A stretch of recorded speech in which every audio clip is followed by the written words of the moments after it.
Hello, Slicey Dicers. This is Brian with another knife review for you. Today we have the Hinderer XM-18 3-inch skinny sheep's foot flipper.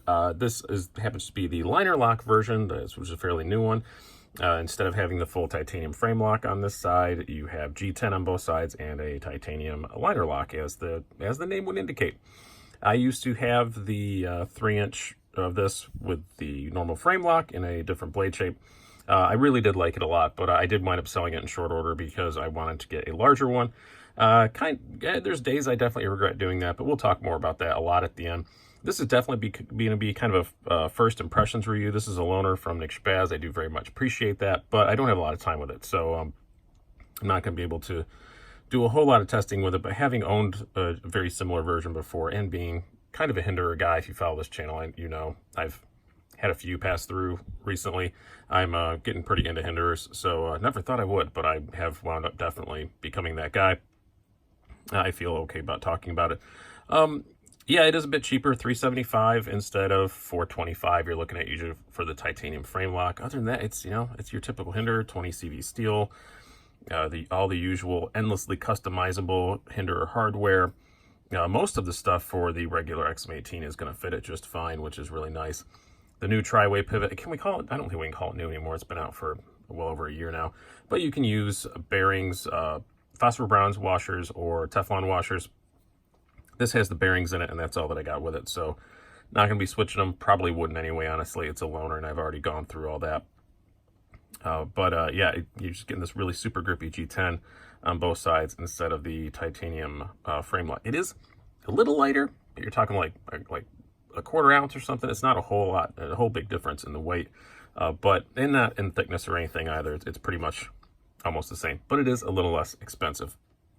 And I do really like the Sheepsfoot blade. Probably would have gotten that on mine if I could have, but at the time all I could get was the regular, drop point kind of blade. But let's do some specs and size comparisons before we get too much farther. Not a very long knife. You're looking at an overall length of 7.1 inches, blade length 3 inch as the name would indicate, blade thickness 0.14 inches, handle thickness of 0.43, and a weight of 3.3 ounces. So not terribly heavy at all. I think the titanium one's like 3.5, 3.6. So like I said, only about a quarter ounce difference. Now do some size comparisons. We will use one of our usual standards, and then we'll compare it to some more just normal 3-inch knives. You have your Spyderco Paramilitary 2. Line up the pivots there, but a more accurate comparison is the Para 3. Happens to be the lightweight version. Much more similar in size to a Para 3, maybe just a little bit smaller. More blade, but a little bit smaller. Then we will bring out, excuse me, recording a lot of videos today. Bring out your TRM Neutron from Three Rivers Manufacturing. Yeah, very, very similar in overall. This is obviously a much slimmer knife, but in overall length and stuff to the XM-18. And lastly, we'll bring out another Hinderer. This is the half track, which is also a 3-inch Hinderer, a much more beefy kind of design. You can see it's a little longer than the half track, but we're going to talk more about that at the end of the review. I don't own this one. I do own this one, and I will kind of explain why as we go on. All right, talk more about this knife. Yes, this does have the sheepsfoot blade. That's one of the most important, things about a knife is the blade. I do really like the sheepsfoot shape. I really wish I'd have gotten this on mine.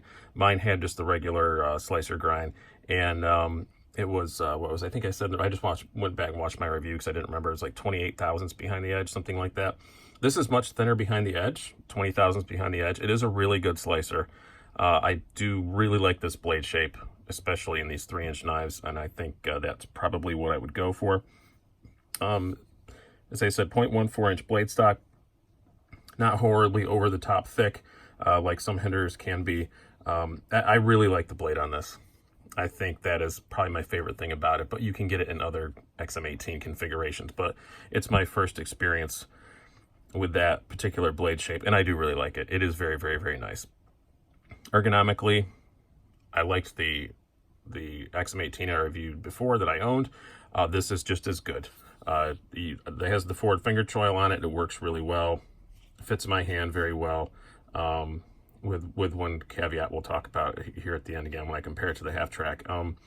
It is skinny handle, as it says, but yeah, it's very comfortable. No problems with it. You don't really feel any difference, you know, with the G10 on the lock side as opposed to the titanium. It still feels pretty much the same. It's really kind of hard to tell the difference. Just the way your hand hits it, you just don't really notice it. No real hot spots from the clip or anything like that. I like the ergonomics on the previous one. I like them just as much on the liner lock version. As far as the carry goes, this is one thing. I buried ye old Wranglers with my own size comparison knives here, so we got to set some stuff off to the side. This is one place where I think you might prefer the titanium frame lock one. This is grippy G10. It works great when you're actually working on stuff. Awesome. Getting it out of the pocket, though, is, yeah, it's a pocket destroyer for sure.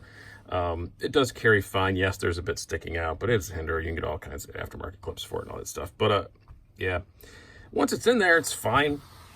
That flipper tab does stick out a little bit. I think that's a bit much, but for a knife this size, but it's fine. It carries fine, but it is a pocket destroyer. That G10 is stiff, as you can see. Ye old Wranglers need to get replaced, but still, it's shredding them pretty good. As far as the action goes, I have the same problems I had with the titanium frame lock XM-18. I think the detent is a bit much. It's not egregious, but it's a bit much for sure. And it's all this jimping on the top. You know, your fingers hit it, and I don't like that. But the action is smooth. You know, I have no problems there. Especially, you know, with the bearings, it works really nice. And this is pretty much brand new. It hasn't been taken apart, I don't think. So I know when I took mine apart and lubed it up, it got even infinitely better. But the biggest problem I have as far as deployment on this thing goes is, and I normally don't complain about this when other people do, so take with that what you will. This liner lock is really hard to get a hold of. It's not easy at all. And I don't remember that being a problem with, I think I actually said the opposite in my review of the frame lock version, was that it was very easy to get to the lock bar. This is not. I don't have a lot of fat on my fingers, so take with that what you will, but still, it's pretty hard to get to. I don't care for that at all. I think that is my biggest gripe with this knife is that. Yeah, that doesn't make me happy at all. Kind of my conclusion is, yeah, it's $50 cheaper currently. I don't know what, you know, sometimes Hinderer prices fluctuate a bit, but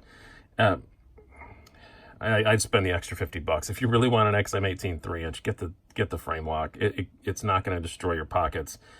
You can get to the liner. Other than that, you know, they're pretty much the same. You're not going to notice a 1/4 ounce.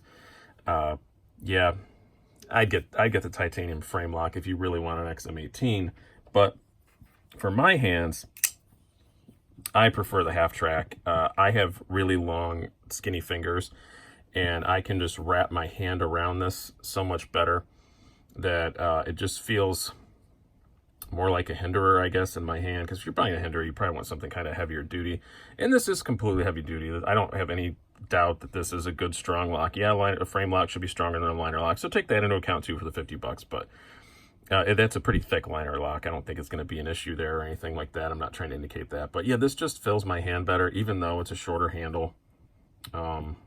I just find this much more confidence-inspiring in my hand.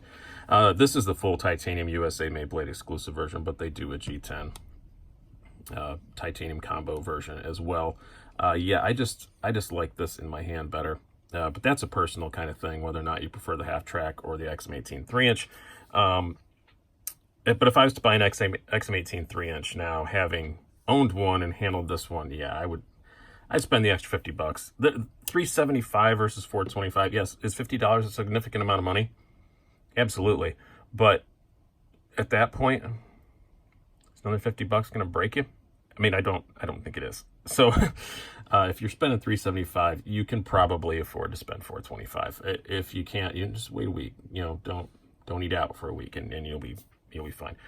So that was kind of my conclusion. I was very interested in it when I heard they were going to make it. My first thought was kind of why, And now after handling it, I'm going to say my final thought is why? So I feel kind of the same. Yeah, buy the titanium frame lock. I hope you guys have enjoyed this. I've been Brian. Have a good one.